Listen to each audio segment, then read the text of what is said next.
Ladies and gentlemen, distinguished guests, the President of the United States and the President of the French Republic.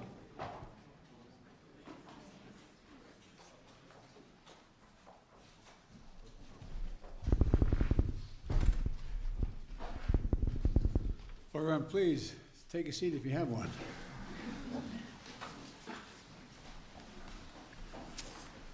Well, it's great to see you all today.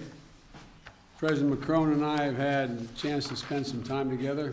We went to private dinner last night with our wives, and just came to tell you that we're leaving. It's wonderful to have him here. We've had great conversations and always appreciate the opportunity to share ideas with you, Mr. President. And I especially enjoyed our time that Jill and I and Brigitte had last night in our visit. First time I've gone to dinner, a private dinner in Washington in a long, long time. But I had the protection of the French government with me. All kidding aside, France is one of our strongest partners, and historically, one of our strongest partners and our most capable allies. And Emmanuel has also become a friend, in addition to being president of that great country. And we share the same values, and we remain the core common agenda that we address all challenges together. And occasionally we have some slight differences, but never in a fundamental way, so thus far, at least as long as I've been in Washington, and that's been more than a couple years. Today, we reaffirm that France and the United States, together with all our allies, all our NATO allies and European Union and G7, stand as strong as ever against Russia's brutal war against Ukraine. We talked a lot about that in our bilateral meeting.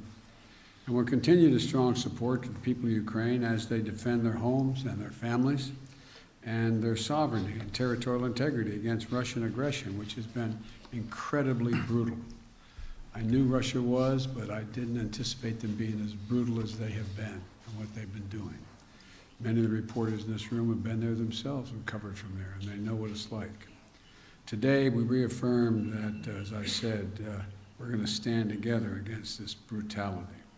And we'll continue the strong support for the Ukrainian people as they defend their homes and their families and their nurseries, their hospitals, their sovereignty, their integrity, and against Russian aggression. And I want to thank you, Mr. President, for welcoming that the people of France have given to over 100,000 Ukrainian refugees. It's a mark of who you are as a people. And they're fleeing Putin's just barbarism. Putin thinks that he can crush the will of all those who oppose his imperial ambitions. But attacking civilian infrastructures in Ukraine, choking off energy to Europe to drive up prices, exacerbating the food crisis, that's hurting very vulnerable people, not just in Ukraine, but around the world. And he's not going to succeed. President Macron and I have resolved that we're going to continue working together to hold Russia accountable for their actions and to mitigate the global impacts of Putin's war on the rest of the world. The United States is helping Europe diversify away from Russian natural gas in the immediate term, and while accelerating our clean energy transitions, and we're going to continue working in close partnership with Europe as we move forward. I welcome the progress we've already made in many of these issues through the US-EU Task Force on Energy Security. And today, we also committed to deepening cooperation between France and the United States on civil nuclear energy through our bilateral clean energy partnership. Around the world, France and the United States are working to strengthen stability and security. We share the vision, the same vision in the Indo-Pacific. We're looking for one Indo-Pacific that's free and open, prosperous and secure. And we're going to continue to strengthen our cooperation to defend core international principles in the Indo-Pacific, including freedom of navigation and freedom of overflight. We're working together to support the Middle East that is more integrated, peaceful, and prosperous. And we want to particularly thank President Macron for his efforts to help bring about the historic maritime boundaries agreement between Israel and Lebanon. We also stand with the people of Iran. And then the French and the United States are working together and hold accountable those responsible for the human rights abuses to counter Iran's support for Russia's war and to ensure that Iran does not ever acquire a nuclear weapon. And as we in the United States are looking forward to hosting the upcoming U.S.-African Leaders Summit, President Macron and I understand Africa's influence and importance, and he has much to add. France has much to add. We're also going to deepen our engagement, listening to and working with our African partners to help strengthen the governance and security and economic opportunities across the continent and to tackle the global challenges of our time. Our partnership also extends to cooperating in outer space, from coordinating defense of our space activities to strengthening scientific efforts to monitor Earth's changing climate. And we had a detailed discussion of the Inflation Reduction Act. I know none of you are curious about that, but we did talk about that a good deal. The United States and Europe share the goal of making bold investments in clean energy to meet the challenges of the climate crisis and to build the industries of the future, including batteries and green hydrogen. We agreed to discuss practical steps to coordinate and align our approaches so that we can strengthen and secure the supply chains, manufacturing, and innovation on both sides of the Atlantic. We ask our teams to follow up on this part as ongoing U.S.-EU consultation continues, because we can work out some of the differences that exist. I'm confident. France and the United States are also leading efforts to strengthen the global health and global health security. President Macron visits falls on the World AIDS Day, and I want to particularly highlight our joint effort to reach our goal of ending the AIDS epidemic by 2030. That is a goal we set, a goal we're going to accomplish, and the goal we're sticking with. And to do it, we have all the tools we need. We just have to make finishing this fight a top priority for not just the two of us, but for other nations as well. And that's why I'm proud to take the baton from you, President Macron, and host the Global Fund's 7th Replenishment Conference this year, building on France's strong record of leadership. We've raised $15.7 billion with the United States and France as the two largest contributors to the Global Fund, and it's going to save millions, literally millions of lives. If I listed all the areas where cooperation between France and the United States were delivering meaningful progress, we'd be here until dinner time. But so let me just close by highlighting our long-term investment to deepen the ties between our people, particularly the U.S.-French Fulbright program, which celebrates its 75th anniversary and has facilitated thousands of exchanges between our students, our educators, over the last decades. It's been critical to our relationship. It's a key part of ensuring that the future of this vital alliance remains strong and vibrant for generations to come. So, Emmanuel, thank you again for all that our nations are doing together in cooperation. My administration has built our foreign policy around the strength of our alliances, and France is the very heart of that commitment. So, merci, my friend, and I look forward to continuing to work with you. And as I used to say in the body I worked on a long time in the United States Senate, the floor is yours. Merci, Monsieur le Président. Monsieur le Président. Thank you, Mr. President. Mr. President, dear Joe, thank you ever so much for these words that very much reflect the discussions we just had. But most importantly, thank you very much for your warm welcome. And indeed, together with my wife, Brigitte, we were very pleased to share this moment together with you and your spouse last night. And let me tell you how honored and moved we are, both my delegation and myself, to be here,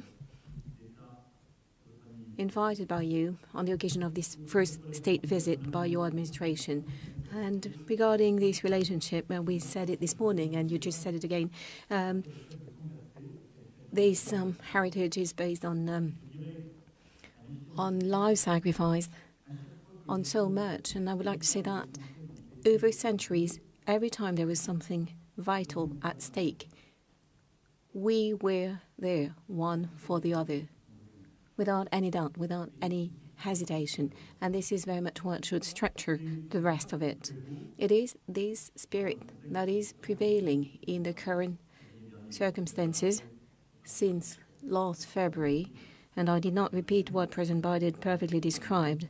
And dear Joe, indeed, you very much describe what we're doing together in Ukraine. We clearly condemn this war immediately. We led all the diplomatic actions to condemn this war, the war crimes committed by Russia on the Ukrainian soil, and we support both the Ukrainian army that is resisting, the Ukrainian population resisting as well. And please allow me here to very much thank the United States of America for all the support provided, because this war is impacting the European soil even more directly, and you've chosen to invest so much to contribute to this joint effort.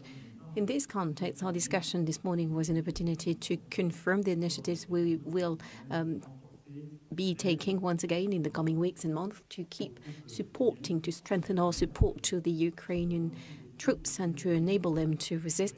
We also agreed to continue to work together to support the Ukrainian people, to help them resist, because we can very well see today that the Russian war effort is very much targeting the civilian infrastructure, bringing even more violence to try and make the Ukrainian people desperate and make it impossible for them to survive this winter. This is the reason why we decided to organize on the 13th of December a conference to support Ukraine, and very much would like to thank you for the close cooperation in preparing for that event. And we're working in close cooperation with President Zelensky based on his 10-point plan that he proposed, and I also would like to take this opportunity to commend the efforts of President Zelensky to try and find a way, a path to peace while leading this heroic resistance they've been organizing for 10 months. We always agreed, help Ukraine resist, never give up on anything in the UN Charter, prevent any risk of escalation in this conflict, and make sure that when the time comes, on the basis of conditions to be set by Ukrainians themselves, help build peace. And I believe your positions being so clear, it is something important to us, because we're both working for sustainable peace. We also talked about the direct and indirect consequences of this war, including on food security and energy security for the entire planet.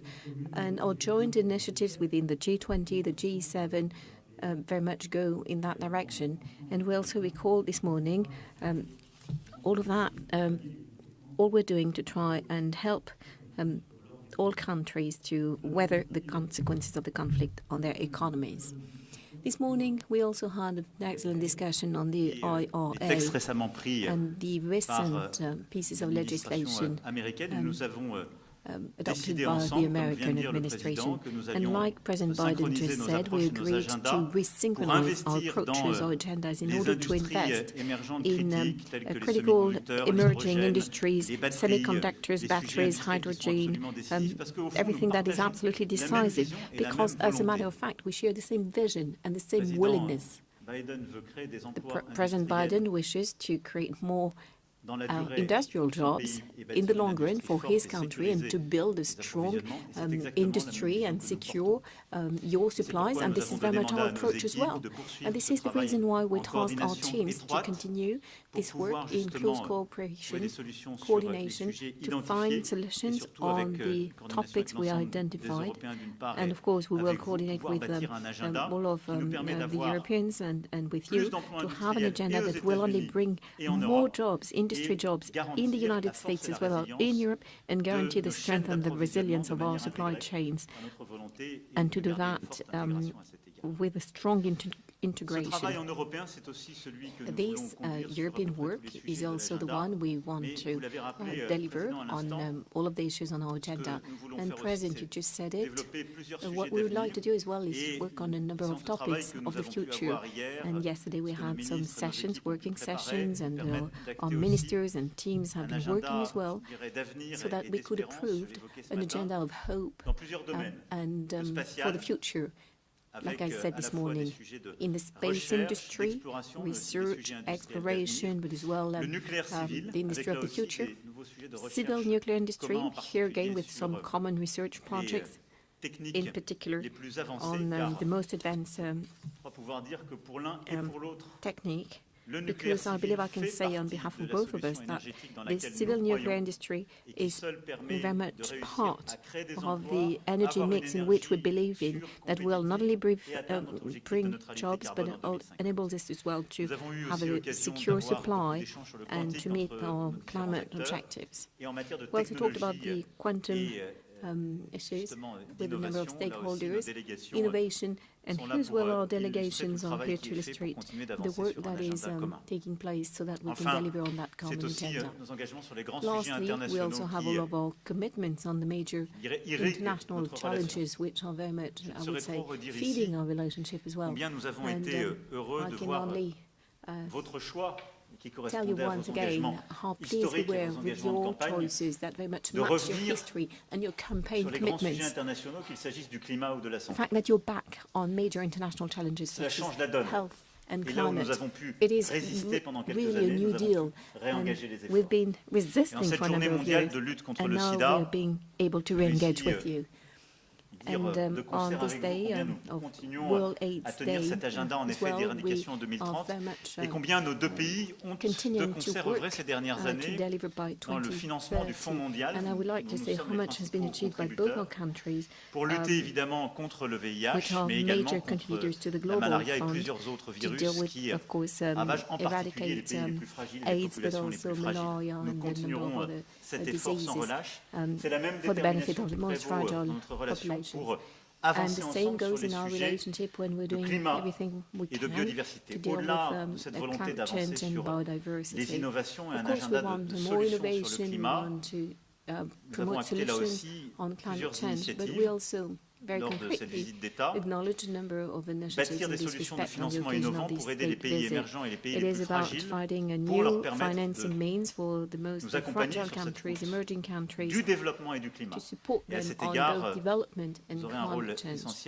And in this respect, you will be playing a key role in the summit we intend to organize next summer, le Nord et le Sud, qui s'inscrit pleinement d'abord dans la logique de ce que nous avons fait ensemble pour réallouer plus de moyens vers les pays du Sud, mais aussi de l'agenda de réforme de nos institutions multilatérales, financières, qui est indispensable pour réussir cet objectif, en particulier réforme de la Banque mondiale et amélioration de nos instruments financiers existants. Et puis en matière de biodiversité, nous avons eu l'occasion hier de parler avec le caucus compétent. Nous avons eu des discussions à plusieurs reprises ensemble. Notre volonté est là aussi d'avoir un agenda extrêmement ambitieux et en particulier nous œuvrerons ensemble pour préparer le One Forest Summit qui se tiendra sur le sol africain au Gabon à la fin du premier trimestre prochain. Ce sujet étant aussi au cœur de ceux que vous voulez soulever avec les États africains que vous accueillerez dans quelques jours à Washington. Et donc là aussi, sur ce volet, il y a une forte convergence entre nos vues. Enfin, nous continuerons d'être engagés ensemble dans la lutte contre le terrorisme et pour la paix, en étant à vos côtés. J'ai évidemment une pensée pour nos soldats qui sont tombés en Afghanistan, au Proche-Moyen-Orient, en Afrique, durant ces dernières années, pour se battre pour la sécurité de ces régions du monde et de nos pays. Et je veux ici encore vous redire notre engagement. Nous continuons à être engagés dans notre coalition internationale Proche et Moyen-Orient à travers notre action militaire, et nous continuerons de l'être de manière très étroite, car nous n'avons pas fini ce combat. Je pense qu'il est important de rappeler à tous nos alliés et tous nos partenaires, nous devons continuer d'agir contre le terrorisme islamiste dans le Proche et Moyen-Orient. Cet agenda n'est pas terminé. Je voulais vous remercier aussi pour l'aide précieuse que vous nous avez apportée durant toutes ces dernières années et que vous continuez de nous apporter dans la lutte contre le terrorisme au Sahel et en Afrique de l'Ouest. Cette aide est précieuse et nous a permis ces dernières années, y compris ces dernières semaines, d'avoir des résultats extrêmement concrets. And that enabled us to have some very concrete results, including over the Je pourrais également passer and we will l'après-midi continue de concert to avec work vous à together. égrener tous I les sujets sur could lesquels carry nous on travaillons ensemble, during the de entire l'Indo-Pacifique et afternoon. plus We could talk about the particulièrement de la Indo-Pacific, réorganisation de notre présence the dans way l'océan Indien. particularly we're Je voudrais avoir un reorganizing mot our pour, presence in the Indian au Ocean. fond, peut-être remettre les choses dans le bon ordre. To put things Cher right, Joe, tu as eu l'élégance de Dear Joe, remercier la France pour son you aide elegantly sur l'accord thank qui a été France trouvé historique for entre Israël et le Liban. the role we played in the historical agreement between Nous avons fait le Israel and maximum pour Lebanon. aider à We finaliser. did our Je crois utmost quand même que l'honnêteté me conduit à to dire que finalize c'est the essentiellement accord, vous qui avez but fait le let me travail. be honest, I think most Donc of je pense the que work dans was ce moment, yours. c'était un travail So essentiel I think et je veux tout it was particulièrement vous en remercier pour le the Liban work qui of nous the est si utmost cher importance, et and qui avait besoin de Lebanon is cet so accord dear to us, au-delà and they des needed sujets qui this sont au cœur de accord l'agenda libanais pour les prochaines semaines et les in prochains the mois. context Voilà, of mesdames et everything messieurs, ce que that je souhaitais is dire. still on the Et agenda pour for finir, Lebanon in the coming weeks and months. je souhaitais vraiment Ladies remercier and le gentlemen, président I very Joe much Biden parce meant que to ce qu'il a thank dit, je peux President Biden le dire à son endroit. Ce because n'est pas what simplement un he said, dirigeant I avec can lequel say nous it as partageons well. You're beaucoup de not valeurs, just a leader with combats, whom we c'est share des gens avec lesquels many nous avons values, many des battles. discussions très franches et You're très someone directes, with whom we respectueuses et are having some very engagées sur frank tous and les sujets. respectful C'est aussi discussions devenu un on ami any topic. et je And tenais à te remercier you pour also became a l'accueil friend. qui nous est fait, And so, l'honneur qui nous est fait, thank you ever so mais much surtout for this warm welcome l'importance dans and ce for moment the de pouvoir passer du importance temps of ensemble et being prendre des able to décisions spend pour some notre avenir time commun. together Merci now. infiniment. So important for our joint future. Thank you. Well, thank you, Emmanuel. I began to refer to him privately as my closer. That deal with Lebanon and Israel, we did negotiate, but we needed a closer to get the job done, and you did it, and thank you very much. All right, we're going to take, we're each going to call on two people, a total of two people, a total of four all told. And the first questioner is going to be from AFP, Miss End. Thank you, Mr. President. I will have a question for you and one for the French President, if I may. And to you first, you now say that you're going to better coordinate, especially your green economic policies. But yesterday, Emmanuel Macron said that the Inflation Reduction Act is in fact super aggressive, I quote, for European companies. Does it mean that you are ready to grant exceptions, exemptions of derogation to European industries? And now my question to you, Monsieur le Président. Est-ce que vous allez repartir de Washington avec l'assurance Mr. President, will you leave Washington with the assurance européenne pour faire face aux subventions massives qui ont été votées ici? that Et plus généralement, vous avez dit hier que you will be able to deal with these massive subventions? Joe Biden faisait courir le risque de fragmenter l'Occident. Est-ce qu'on peut penser The journalist doesn't have a microphone.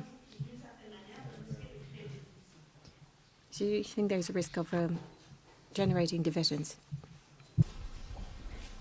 I'll answer the last question since I didn't hear any of it. I didn't understand a word of it, so I'll answer it. I will take care of it. No, look, the United States makes no apology, and I make no apology since I wrote it for the legislation you're talking about. But there are occasions when you write a massive piece of legislation, and that has almost $368 billion for the largest investment in climate change of all of history. And so there's obviously going to be glitches in it and need to reconcile changes in it. For example, there's a provision in it that says that there is an exception for anyone who has a free trade agreement with us. Well, that was added by a member of the United States Congress who acknowledges that he just meant allies. He didn't mean literally free trade agreement. So there's a lot we can work out. But the essence of it is we're going to make sure that the United States continues, and just as I hope Europe will be able to continue, not to have to rely on anybody else's supply chain. We are our own supply chain, and we share that with Europe and all of our allies, and they will, in fact, have the opportunity to do the same thing. So there's tweaks that we can make that can fundamentally make it easier for European countries to participate and or be on their own.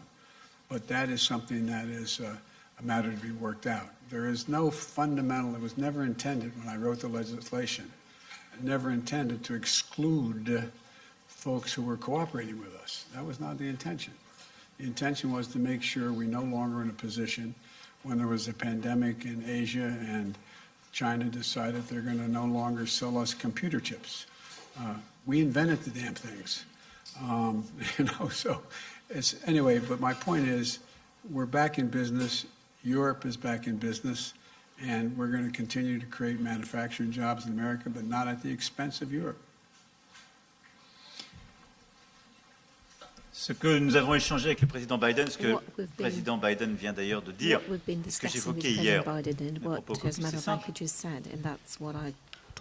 Les États-Unis d'Amérique ont pris une législation pour leur industrie, leur pays, avec un objectif que nous partageons. Créer plus d'emplois, créer des opportunités pour les classes moyennes et réussir à accélérer la transition climatique. La réalité, c'est que les conséquences, et notre discussion a permis de parfaitement montrer que ce n'est absolument pas l'objectif des États-Unis de le faire. Mais une des conséquences de cette législation est que sur des projets qui étaient en train de se développer sur le continent européen, l'écart de subvention est tel que ces projets risquent de tomber. Ça n'est pas l'intention du président Biden. J'ai pu hier d'ailleurs discuter avec plusieurs sénateurs et représentants Congrès. Ils m'ont assuré que ça n'était pas non plus leur intention. Et donc, la France n'est pas venue ici demander en quelque sorte pour son économie telle ou telle exception.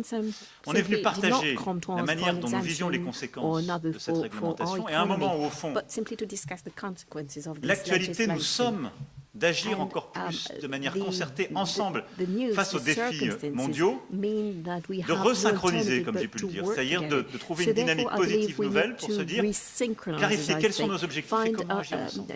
La discussion de ce matin pour moi a été parfaitement claire. J'ai senti d'ailleurs la même intention chez l'ensemble des membres du Sénat comme des représentants hier. La volonté du président Biden est de refaire ici une industrie forte et d'avoir, en quelque sorte, de sécuriser les solutions technologiques pour l'avenir. La France veut exactement la même chose pour elle-même. Et nous nous battons jour et nuit depuis un peu plus de 5 ans pour faire la même chose dans notre pays, ce qui nous a permis de stopper près de 15 ans de désindustrialisation en France et de recréer des emplois industriels et des solutions dans notre pays. On veut juste continuer de faire cela. Et donc on va le faire ensemble, c'est pourquoi nous avons décidé, en lien avec les autres Européens, la Commission européenne, d'avoir un travail qui doit être un travail maintenant technique pour que, en quelque sorte, ces effets en domino qui pouvaient exister sur les projets qui étaient en train de se développer en Europe soient réglés. On veut réussir ensemble, pas l'un contre l'autre. Ça a été clair, c'est ce qui ressort de ce matin. Et c'est exactement la philosophie que je partage, c'est celle dont nous avons besoin. Bonjour messieurs les présidents, William Galibert pour la radio RTL. Pour compléter la question de ma collègue, monsieur Biden, en français on dit qu'il n'y a pas d'amour, qu'il n'y a que des preuves d'amour. Est-ce que vous avez l'impression que votre ami français repart entièrement rassuré, que vous avez rassuré sur les questions économiques vos alliés européens? Et puis, pourrait-on avoir quelques précisions supplémentaires? Est-ce que vous vous êtes fixé, monsieur Macron, des échéances précises pour ces discussions économiques, des secteurs précis sur lesquels vous attendez peut-être des aménagements des politiques économiques américaines? Merci. Pour être très clair, d'abord, nous avons un travail en européen qu'on va faire. C'est que sur les semi-conducteurs, l'hydrogène, les batteries, notre industrie, on va continuer d'avancer en européen. Et nous ne sommes pas là pour, en quelque sorte, demander des preuves d'amour. On était là pour se mettre d'accord sur une stratégie et clarifier les choses qui méritaient de l'être. Je considère que la discussion l'a fait. Maintenant, nous avons notre propre travail. On ne peut pas demander aux États-Unis d'Amérique de prendre une loi pour régler les problèmes de l'Europe. Donc nous, en Européens, on doit aller plus vite et plus fort pour avoir la même ambition et réussir justement à se mettre aussi en synchronie. Et de l'autre côté, nous avons clarifié aujourd'hui les choses. Il y a plusieurs déjà forums de discussion qui existent. Et c'est dans les prochaines semaines et les prochains mois que nous allons clarifier ça. Mais ça va assez vite, parce qu'en fait, nos projets sont en train de se développer. Donc, pour moi, il y a une grande clarté stratégique dans les échanges de ce matin. Il y a eu beaucoup de sincérité, beaucoup de franchise. Et donc à partir de là, je considère que les discussions des prochains jours qu'il y aura déjà avec la Commission européenne, les discussions qu'on aura dans les prochaines semaines, en lien étroit avec nos partenaires allemands, nos autres partenaires européens et la Commission et l'administration américaine, vont permettre de clarifier sans difficulté ce sujet. Je repars confiant, mais aussi lucide sur ce qui est aussi à faire du côté européen. Confident, but as well lucid as to what remains to be done on the European side, which is a good thing. I'm confident.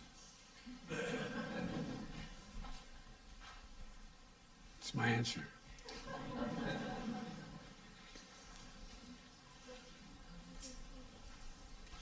Okay, who's the next question? Got my list here. Is it my turn to call on someone? Right? Okay, how about NPR, Tom Merkis? Thank you, Mr. President. I have a domestic question for you, and then, Mr. Macron, I have a question for you about Ukraine. But first, President Biden, do the freight rail workers deserve more than 1 day of paid sick leave, like millions of Americans have? And if so, why didn't you negotiate for that when you were helping to negotiate that contract that you now want Congress to impose? I love you guys. I negotiated a contract no one else could negotiate. The only thing that was left out was whether or not it was paid leave. You know, I've been trying to get paid leave, not just for rail workers, for everybody. But that other team, they're called the Republicans, they voted against it. They said we couldn't do it. We're one of the few nations in the world that don't have paid leave for our workers. And so what we're doing is we can't afford to have, and by the way, in the meantime, they got a 45% increase in salary, et cetera. There's a lot of good things that happened in that. And in fact, this shuts down over the question of 1 to 5 paid, or 7 or 9, whatever the numbers would be negotiated of paid leave days. It's going to immediately cost 750,000 jobs and cause a recession.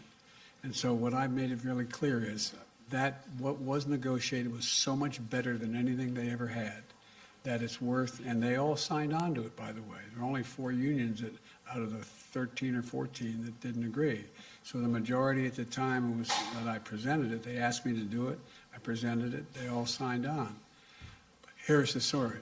It doesn't mean because we are going to pass this, God willing, by Friday, by the time, by the weekend, that I'm going to back off of paid leave. I made it really clear I'm going to continue to fight for paid leave for not only rail workers, but for all American workers.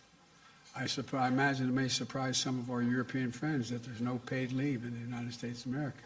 We're one of the few major countries in the world that don't have it. And it's about time. And so that's the context in which this all took place. And labor signed on to it as well, as you recall, initially. There were 4 unions out of the, I think, 13 or 14 that didn't like it. But I think we're going to get it done, but not within this agreement. Not within this agreement. We're going to avoid the rail strike, keep the rails running, keep things moving, and I'm going to go back and we're going to get paid leave, not just for rail workers, but for all workers. President Macron, here in the U.S., President Biden is asking Congress for $38 billion of additional funding for support for Ukraine. There's been some pushback from Republicans in Congress saying that they cannot continue to write a blank check. So do you have confidence that the United States will be able to continue supporting Ukraine's defense in the way it has over the past year, in the months going forward? And did you talk to President Biden about trying to urge Ukraine to negotiate to end this war, especially with winter bearing down and the effects on energy prices? Look, I do thank President Biden and his administration for the great commitment they had vis-à-vis Ukrainian people. And let me just say that our two nations are made of values and history. And what is at stake in Ukraine is not just very far from here, in a small country somewhere in Europe, but it's about our values, and it's about our principles, and it's about what we agreed together in the UN Charter, protecting sovereignty, in territorial integrity. And this is why I do believe that having the US strongly supporting the Ukrainians in that time is very important, not just for the Ukrainians. For the Europeans, we are. This is why we do thank you for this solidarity. But for the stability of our world today. Because if we consider that we can abandon the country and abandon the full respect of these principles, it means that there is no possible stability in this world. So I think it's extremely important to have you so much committed. So I'm confident because I think your people and your representative do endorse and understand these objectives. We will follow up our own support. We increased our military support. We increased our economic support. We are increasing our humanitarian support. And for the second question you raised, let me tell you that we will never urge the Ukrainians to make a compromise which will not be acceptable for them. Because they are so brave, and they defend precisely their lives, their nation, and our principles. And because it will never build a sustainable peace. If we want a sustainable peace, we have to respect the Ukrainians to decide the moment and the conditions in which they will negotiate about their territory and their future.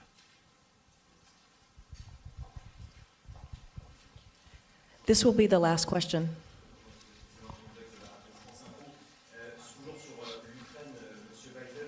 Emmanuel Macron doit s'entretenir dans les prochains jours, les prochaines semaines avec Vladimir Poutine. Le lien est maintenu depuis le début de la guerre. Vous n'avez pas toujours été d'accord avec cela. Est-ce qu'aujourd'hui vous approuvez l'approche du président français? Une deuxième question pour vous deux, alors que la guerre en Ukraine semble aujourd'hui à un tournant. Est-ce qu'il vous semble réaliste que le président Zelensky conditionne l'ouverture de négociations à un retour, je veux dire, dans le giron ukrainien de la Crimée? Merci.